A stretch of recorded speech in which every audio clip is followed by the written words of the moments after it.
Hi, I'm Paul Seal from codeshare.co.uk. This post is going to show you how to set up GA event tracking in 3 easy steps. If you're just coming straight from the video, if you go to my site codeshare.co.uk and then you look for GA event tracking, if you use the search for that, then you'll find this article on there. So if we scroll down to the code and we actually just get into it. So step 1, add this JavaScript to your page or your template, and you want to have it after the GA script has been called. So you just copy that and then paste it in your template or page. That's step 1. So you could skip step 2 and just go straight to step 3 because it's got the class on this as well. So you can just grab this bit of code here and you can paste it into the markup for any of your elements and then just change the category to be whatever is relevant. So whether that's footer links and then the name of that footer link, or however you want to do it. Next, I'm going to show you an example, now that I've added the script to the page, of how I would then add these attributes to my elements to start tracking the clicks on these elements. So I'm going to set up a category for an invalid click. So say I've got an image on my site like this one here. This is just an image, it's not got a link around it or anything like that, but sometimes people click on areas of your site. They're wondering, can I go through to something? So you might want to find out if people are clicking things that they expect to be links that aren't actually links.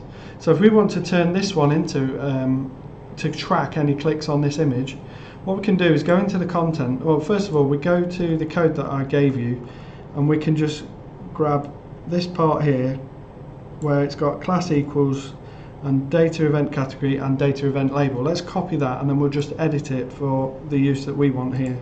So I've gone into my content management system, I'm using Umbraco, and then I'll find the image, and I'm not using class. I'll just check that I'm not using class already, and I'm not, so I'm going to just paste that in there. So I've got class is GA event, so I need to make sure I leave that on there. I've got event category, so I'm going to change this to be invalid click attempt, and I'm going to give it a label of image, and then I'm just going to click on OK and then save and publish. So if I go to the front end and Control F5 to refresh it, so if I click that, well, before I click it, I'll just go to the events in analytics real time, just refresh that. So in the list, all that I have at the moment for people that are live on my site is the click on categories. But if I go back to the page, click on the image, and then go back to analytics and click on F5, you'll see that we've now got a category of invalid click attempt. And then if I click on that, we'll see that the action is a click, that's by default, and the article shows you how you can add other actions, and the label is image. So that's showing you how easy it was. I hope you liked this video, I hope you found it useful. If you did, please like the video and subscribe. Also, please feel free to share it with others.